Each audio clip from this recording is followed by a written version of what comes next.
This is Danielle Presley with Sociology. The norm that I decided to violate was speaking crass and having a fairly crude conversation over the phone or appearing to.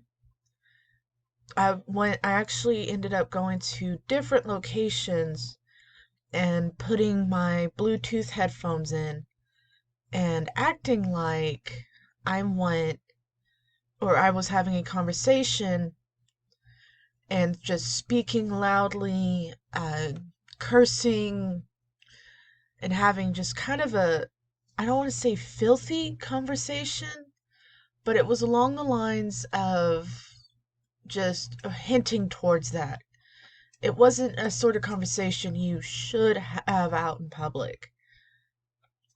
Um, but like I mentioned, I went actually different locations to get various degrees to compare reactions in from like a nicer store or a kid's store or somewhere normal most people would go to like Walmart.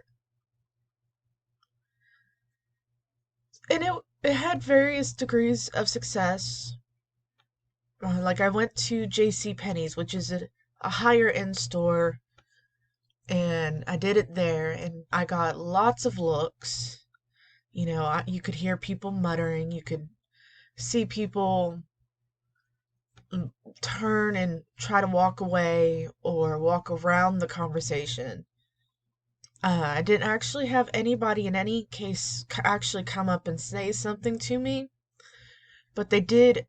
There were several that made a point of being in my field of vision and making, an ugly face or a gesture or something to just try to get me to quiet down.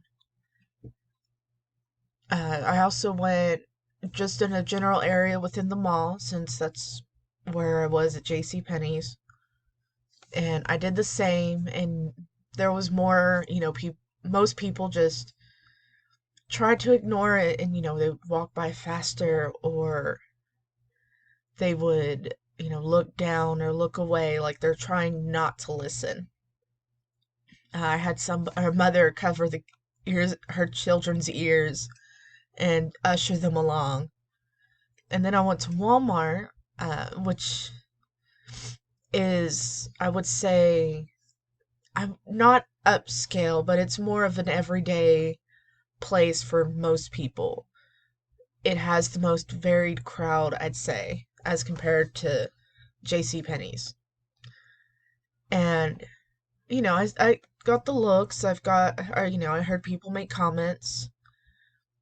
But most, actually, at Walmart, for the most part, most people just went about their day. They didn't say anything, they didn't look my way, anything like that. So that was what I found interesting, is based on where I was, the reactions varied.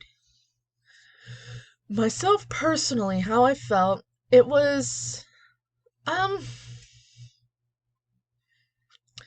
I probably, unlike most, I didn't really feel bothered by it, but I have spent a far more noticeable amount of my life violating norms on the regular.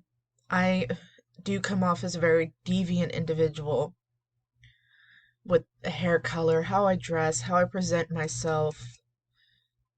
My Like I've mentioned in my videos before, I am queer and I'm very loud and expressive about that. So I've always come across as a fairly deviant individual, but no, in this sociology way, not necessarily in a criminal or mean, cruel kind of way. So I didn't really feel any sort of personal reaction. It was actually very just, they're looking at me. It's another normal day. I'm used to it at this point. Um, but like I mentioned, everything, I got looks. I had a friend document reactions and what they saw people doing in case, I missed it personally. Um, so they caught, comments, how dare people talk like that, around others and out in public. There's kids and other things like this. Um, so most of them were actually, fairly negative, but nobody approached me, nobody engaged with me personally. So, in terms of social control theory, I think that is what the reactions would be, what that theory is. You know, they were they weren't fully obvious about it all the time. But, they utilized looks and expressions and body language and comments to try to control what I was doing and what I was presenting to them. So it was actually a very interesting experiment to attempt, and I really enjoyed actually doing this.